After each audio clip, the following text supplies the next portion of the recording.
Comprei um notebook com Linux. E agora? Será que dá para instalar o Word, Excel? Será que roda os games mais famosos? E se precisar instalar o Windows? Será que isso é muito caro? Ou é muito difícil? Estamos hoje com esta máquina gamer que veio de fábrica com o Linux, o que pode deixar o produto até uns R$300 mais barato que a mesmíssima configuração com o Windows. Mas nesse caso, será que dá certo? Será que vale a pena economizar? Será que dá para conviver tranquilo com esse sistema operacional? Ou será que é só dor de cabeça, que vai te fazer gastar mais tempo e mais dinheiro? Vem comigo e vamos descobrir.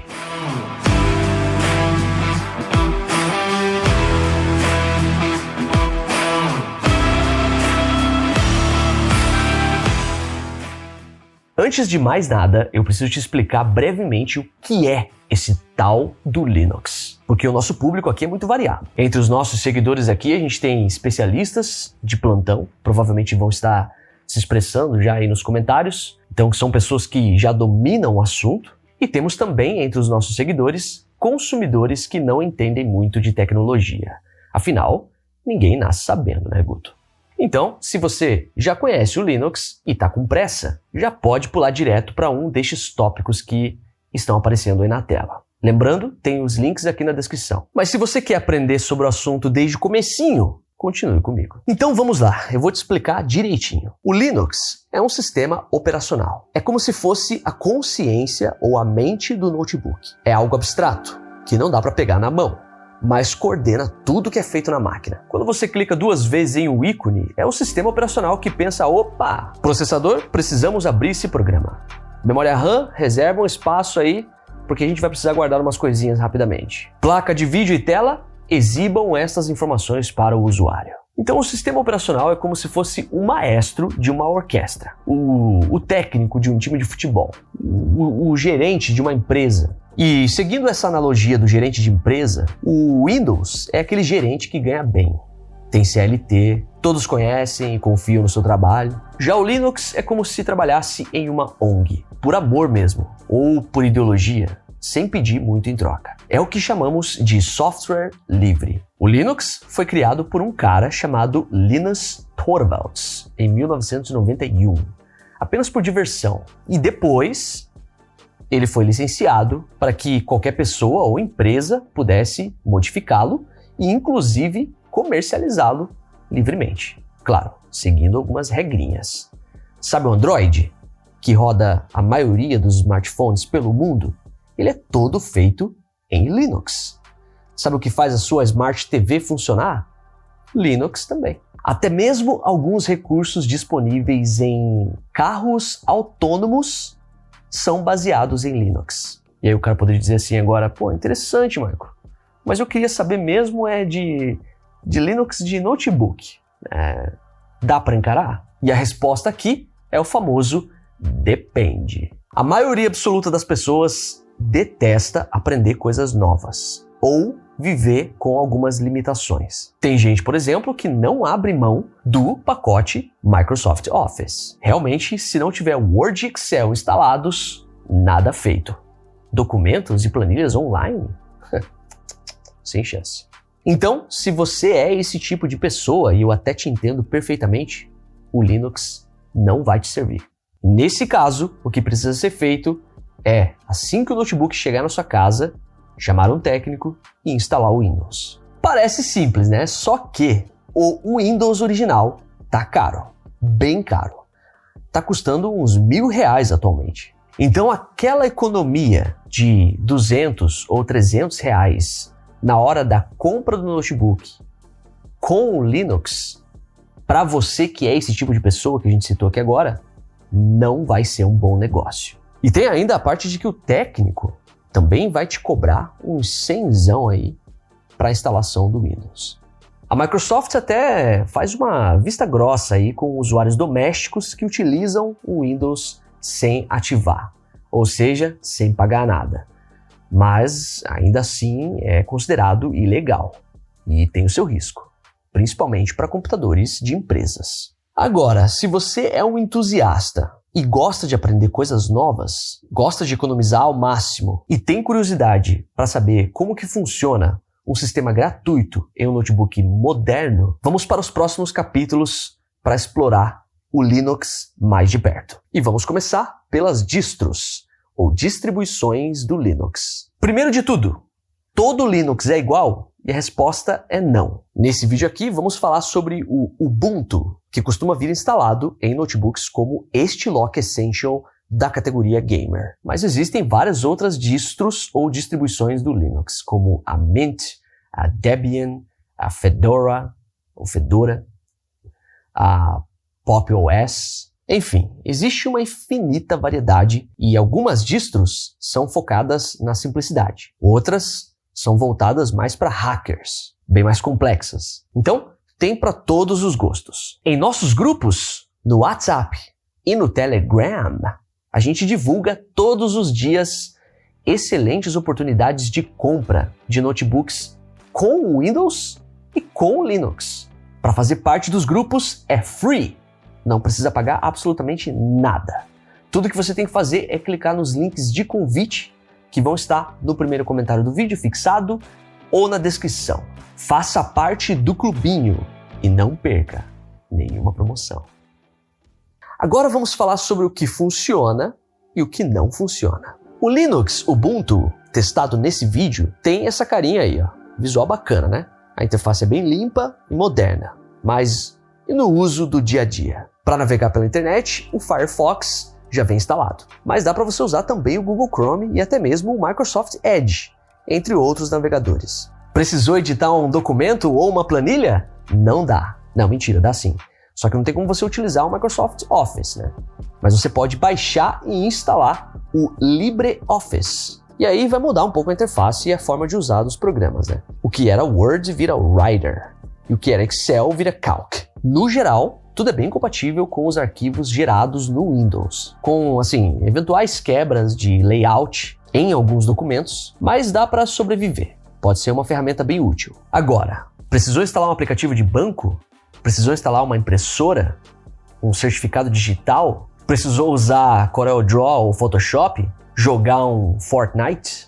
Na maioria das vezes, tudo isso é bem complicado ou simplesmente impossível. No Linux, muitos programas que conhecemos não funcionam. Então é preciso buscar por alternativas. Por exemplo, para substituir o CorelDRAW ou Illustrator, dá para usar o Inkscape. Para substituir o Photoshop, dá para usar o GIMP. Mas a curva de aprendizado geralmente é bem complicada e a compatibilidade com os arquivos gerados originalmente no Windows nem sempre é das melhores. Precisa ser guerreiro. O mesmo vale para alguns periféricos, que podem não ser detectados corretamente. Impressoras de modelos antigos ou recém-lançados podem simplesmente não funcionar. Sendo assim, a gente indica o Linux somente para aquelas pessoas que não precisam utilizar programas muito diferentões. E também não usa muitos acessórios conectados ao notebook. Ou seja, indicamos para atividades cotidianas mesmo, como navegação na internet e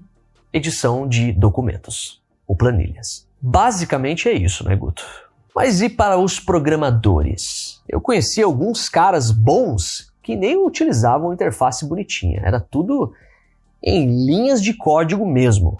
Raiz. Mas agora vamos para um assunto importantíssimo. Ainda mais falando de um notebook gamer. Como é o caso deste Lenovo Lock Essential. Será que Linux é bom para jogos? Para descobrir, vamos para os testes em games e benchmarks. Temos aqui uma máquina bem competente, com Core i5 Final HX, GeForce RTX 3050 e 16 GB de memória RAM. E bem, para rodar games neste sistema livre, a gente precisa usar alguns programas específicos, como o Proton, desenvolvido pela Valve e já embutido na Steam, ou então o Heroico, né?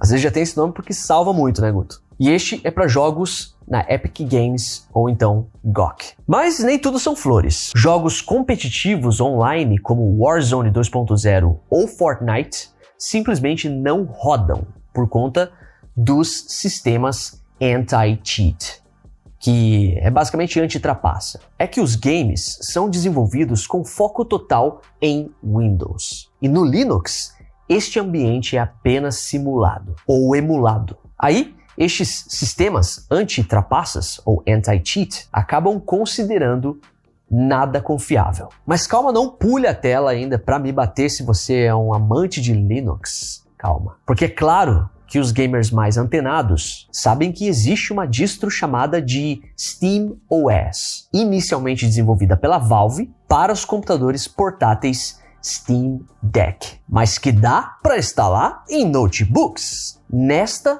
distro existe a promessa de que os games da biblioteca Steam funcionem muito melhor. Uma pessoa aqui da nossa equipe usa esse sistema e relatou que é bem funcional e ele jogou vários jogos aí, se divertiu bastante e até acabou deixando algumas tarefas aí. Mas é um sistema meio que fechadinho ainda e que está sendo testado de maneira não oficial pela comunidade gamer. E tem mais um detalhe: este sistema funciona melhor com placas de vídeo AMD, porque o Steam Deck foi projetado neste hardware. Agora, voltando para o Ubuntu, mesmo quando um jogo roda no Linux, tem uma coisa que quase ninguém fala. Muitos softwares que fazem parte do universo gamer não funcionam muito bem. O Discord pode dar bugs, o OBS tem limitações nos codecs de vídeo, e os drivers e programas de periféricos, como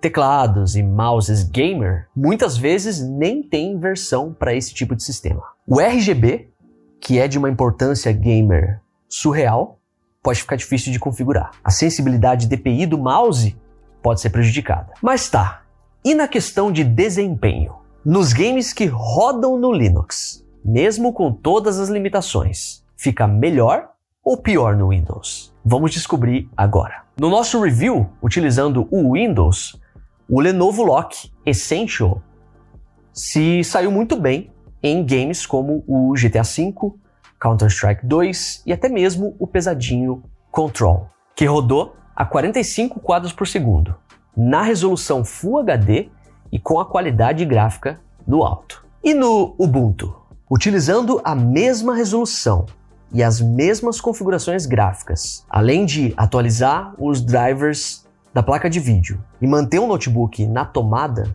em sua potência máxima, os resultados foram os seguintes. No Counter-Strike 2, com os gráficos no médio, chegamos em 150 quadros por segundo e no alto em 84 quadros por segundo, muito similar ao que vimos nos testes com o Windows. Ele rodou direto da Steam com o Proton, demonstrando que esse jogo em específico está bem otimizado. Já o GTA V, rodando via Heroic, utilizado nos jogos da Epic Games, o benchmark oficial do game com os gráficos no médio virou apresentação de slides, com 5 quadros por segundo.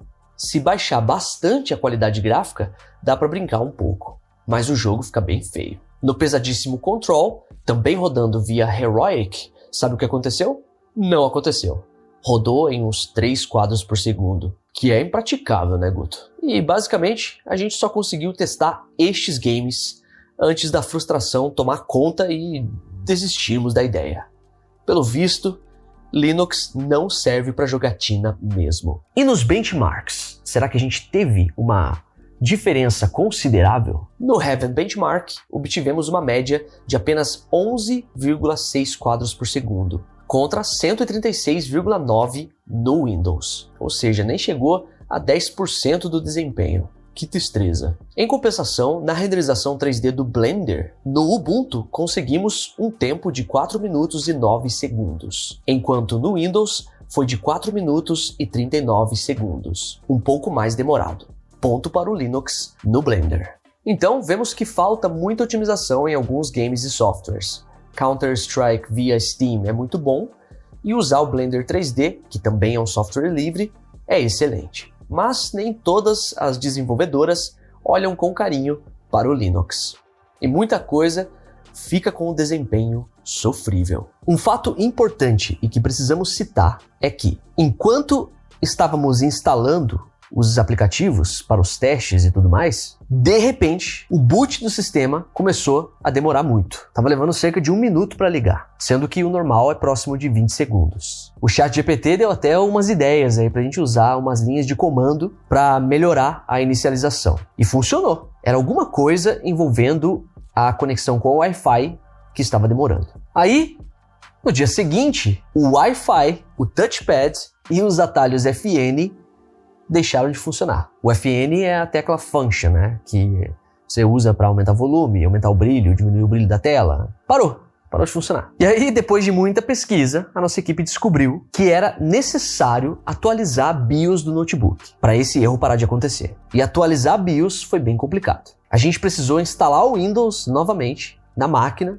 para conseguir fazer isso. Apenas para fazer isso. Porque diretamente pelo Linux, a tarefa estava se demonstrando praticamente impossível aí e estava elevando consideravelmente o estresse da pessoa que estava executando os testes ali. Quase que o membro da nossa equipe teve que ser afastado por questão de saúde psicológica, né, Guto? E foi então que, depois de tantos problemas, a ficha caiu. O Linux, né, com as palavras deste nosso membro aqui do canal, é realmente chato de usar. Ele falou isso. E já falou que semana que vem não vem. Vai tirar uns dias de folga aí depois disso. E a bateria? Será que ela aguenta mais tempo em um sistema Linux? Infelizmente aqui tivemos mais uma decepção. Porque no mais alto desempenho chegamos em apenas 2 horas. Enquanto no Windows haviam sido 2 horas e 45 minutos.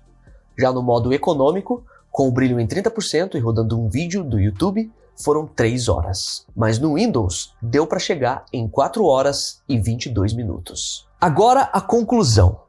E aqui é importante, hein? Fica comigo aqui. Pois é, meus amigos. Como vimos, o Linux Ubuntu tem uma interface gráfica bem amigável para navegação ou então edição de documentos e planilhas. É realmente um sistema que dá para usar tranquilamente. Para navegação e aplicações na internet, ou então edição de documentos e planilhas, ele vai ser bem útil, né? Dá para usar tranquilamente. Já para instalar periféricos e certificados digitais e programas muito complexos, aí pode complicar bastante. Nos games, muita coisa não vai funcionar, principalmente em partidas online. Então, vale a pena economizar em um notebook com Linux? Isso sem contar que tem modelos que nem são mais baratos que os equivalentes com Windows. Pois é, o mercado é meio doidinho mesmo. Se você não vive sem o Windows e você não quer arriscar viver na informalidade, né, sem ativar o sistema, né, da Microsoft, é melhor evitar o Linux. Então, para resumir,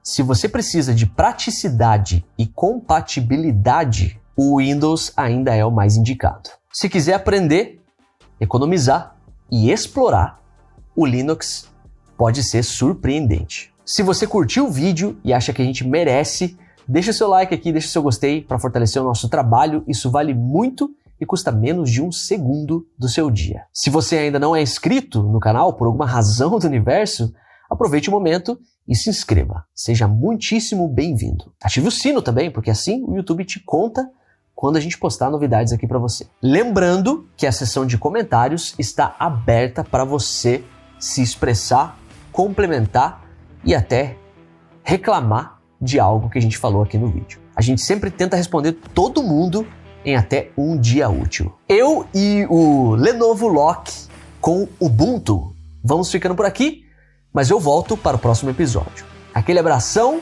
boas compras e até lá!